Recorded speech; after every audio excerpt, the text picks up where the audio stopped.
제가 어제 국회 본회의의 자유 발언에서는 윤석열 정부 교육부의 교부금 축소 움직임하고 늘봄 정책에 대해서 자유 발언을 했습니다.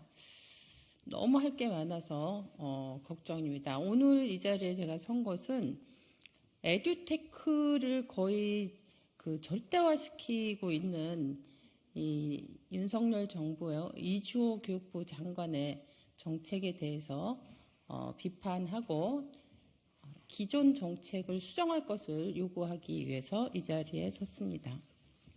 그러면 준비된 기자회견문을 읽도록 하겠습니다. 에듀테크를 위한 교육인가? 교육을 위한 에듀테크인가? 이주호 교육부 장관은 답을 하라. 이주호 장관의 에듀테크 활용 교육에 대한 맹신과 퍼주기가 점입가경입니다. 인사청문회 때부터 우려했던 일이었습니다.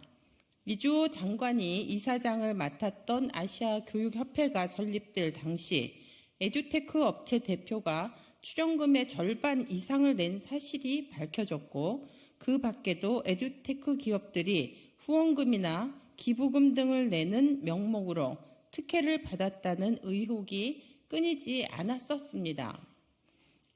2021년에는 한국 에듀테크 산업협회가 주관한 세미나에 참석해서 에듀테크 기업들이 글로벌 경쟁력을 갖추도록 우리 학교와 대학들이 에듀테크 기업들의 테스트 베드를 제공해야 한다. 이런 발언을 이주호 장관이 했습니다.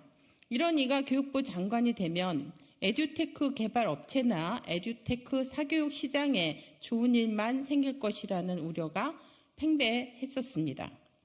우려가 현실이 되는 데는 오래 걸리지 않았습니다. 이주호 장관 취임 이후에 교육부는 거의 모든 정책마다 에듀테크 활용을 전면에 내걸었습니다. 23년 교육부 업무 계획에 제시된 10대 핵심 정책 가운데 첫 번째로 내건 것이 바로 디지털 기반 교육 혁신이었습니다. 13쪽밖에 되지 않는 짧은 문건 속에 디지털이라는 키워드는 24번, AI는 8번, 에듀테크는 5번이나 등장합니다. 작년 2월에 교육부가 발표한 디지털 기반 교육 혁신 방안에는 민관협력이라는 미명 아래 공교육이 에듀테크 기술 개발을 위해 테스트 베드를 제공해야 한다는 세미나에서의 장관의 발언을 그대로 적어두기도 했습니다. 물론 장관의 철학이나 관심에 따라 더 많은 주목과 지원을 받는 정책이 있을 수 있습니다. 그러나 이주호 장관 마냥 영역을 가리지 않고 구석구석 에듀테크를 앞세우고 비상식적인 크기의 예산들을 쏟아붓는 것은 이해할 수도 없고 용납할 수도 없습니다. 그 정점이 바로 작년 말에 이루어진 특별교부금 비율 상향 조정입니다. 지방교육재정 교부금 가운데 사용 용도가 특정해서 정해져 있는 특별교부금 비율을 한시적으로 0.8% 늘려 교원 AI 활용 역량 강화 연수, AI 활용 방과 후 프로그램 도입 등을 위해 쓰자는 것입니다. 국고 지원도 모자라 지역 교육청들에게 배부될 연 5천억이 넘는 어마어마한 돈을 빼앗아 매년 AI에 쓰자는 것입니다. 지원 내용 면면을 들여다보면 에듀테크 개발업체 배불리는 일들 뿐입니다. 이 외에도 이주호 장관과 교육부의 에듀테크 집착과 특혜를 찾자면 한도 끝도 없습니다. 얼마 전 사교육 카르텔 근절하겠다며 내놓은 교원 겸직 허가 가이드라인에서 에듀테크 유관 사교육 업체의 경우에만 유독 예외적 겸직을 허가하기도 했습니다. 이것이야말로 민관 합작 에듀테크 카르텔이 아니고 무엇이겠습니까? 더욱 황당한 것은 이렇게까지 했는데도 도대체 이들이 활용한다는 에듀테크가 무엇이고 그것이 교육 활동에 얼마나 효과적인지 알 수 없다는 것입니다. 그렇게 많은 정책과 예산을 쏟아 부었는데도 학교 현장에 의미 있는 변화가 생겼다는 말은 전혀 들려오지 않습니다. 다른 곳도 아닌 교육부가 의뢰한 연구를 보더라도 그렇습니다. 교사 1211명, 학생 4340명을 대상으로 진행한 이 연구에서 교사들에게 교실 수업 혁신 방향을 물었는데 수업 혁신을 위해 에듀테크 활용이 장려되어야 한다는 응답이 가장 낮은 동의율을 기록했습니다. 또 에듀테크 활용 수업만이 유일하게 학생의 행동적 참여에 부정적 영향을 미치는 것으로 조사되기도 했습니다. 디지털 중심 사회로 전환되고 있는 시점에 각종 에듀테크를 활용한 교육을 부정할 사람은 없습니다.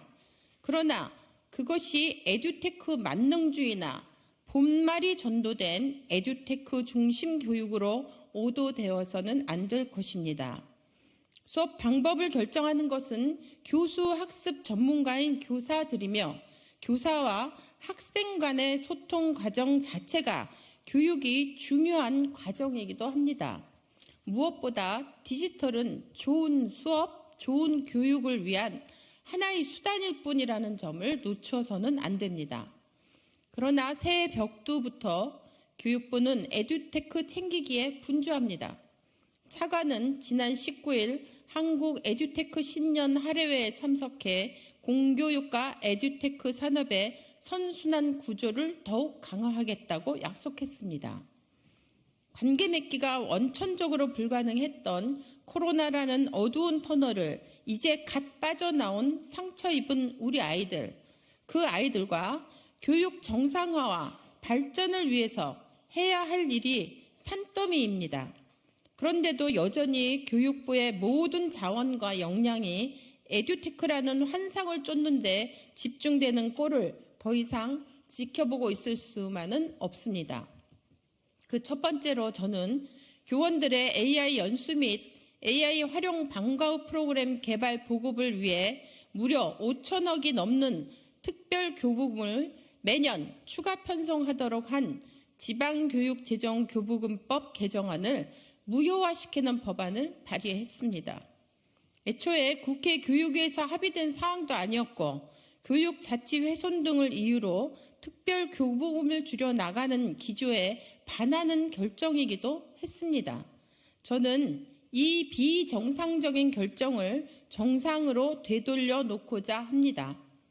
교육청이 원하면 얼마든지 특별 교부금이 아니라 보통 교부금을 활용해서 할 수 있는 일들입니다. 그리고 이주호 장관에게 강력하게 경고합니다. 지금 당장 에듀테크 몰아주기를 중단하십시오. 학교를 더 이상 에듀테크 업체들을 위한 실험실로 만들지 마십시오. 에듀테크를 활용하시려거든 본인들이 발주한 연구 결과물부터 제대로 검토하고 차근차근 준비 단계를 밟아 진행하십시오. 에듀테크 업체들 배만 불리고 학교 현장에는 아무것도 남기지 않을 그런 사업들을 당장 없애십시오. 국회 교육위원회 소속 의원으로 모든 방법을 동원하여 감시하고 또 감시할 것입니다. 2024년 2월 2일 더불어민주당 국회의원 강민정. 네, 이상입니다.